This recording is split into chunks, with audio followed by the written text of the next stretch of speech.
গুজরাটের আহমেদাবাদে মঙ্গলবার ফের চলল অবৈধ বাংলাদেশিদের উচ্ছেদ অভিযান। ভেঙে দেওয়া হলো প্রায় ২৫০০ অবৈধ নির্মাণ। ৭৫টি জেসিবি দিয়ে মঙ্গলবার চান্দোলা হ্রদ এলাকায় অভিযান চালায় আহমেদাবাদ প্রশাসন।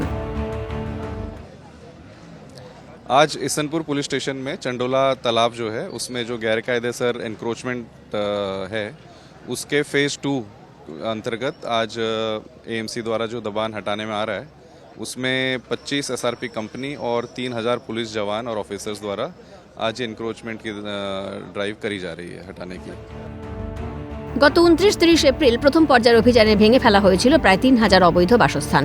অভিযোগ, বাংলাদেশ থেকে এসে অবৈধভাবে এখানে থাকতেন অনেকেই। অবৈধভাবে বসবাসকারী বাংলাদেশিদের বিরুদ্ধে কঠোর ব্যবস্থা নেওয়া হয়েছে। এখনো পর্যন্ত অবৈধভাবে গুজরাটে থাকা ২০১ জন বাংলাদেশি নাগরিককে এদেশ থেকে তাড়ানো হয়েছে।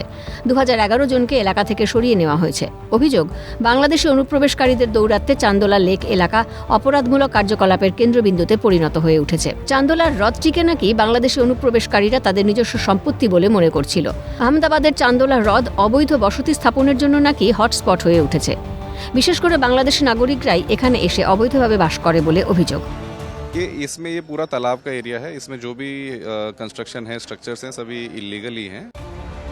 চলতি বছরে এখনো পর্যন্ত ২৫০ জন বাংলাদেশিকে গ্রেফতার করেছে গুজরাট পুলিশ। তার মধ্যে ২০৭ জনকেই গ্রেফতার করা হয়েছে চান্দোলা হ্রদ এলাকা থেকে।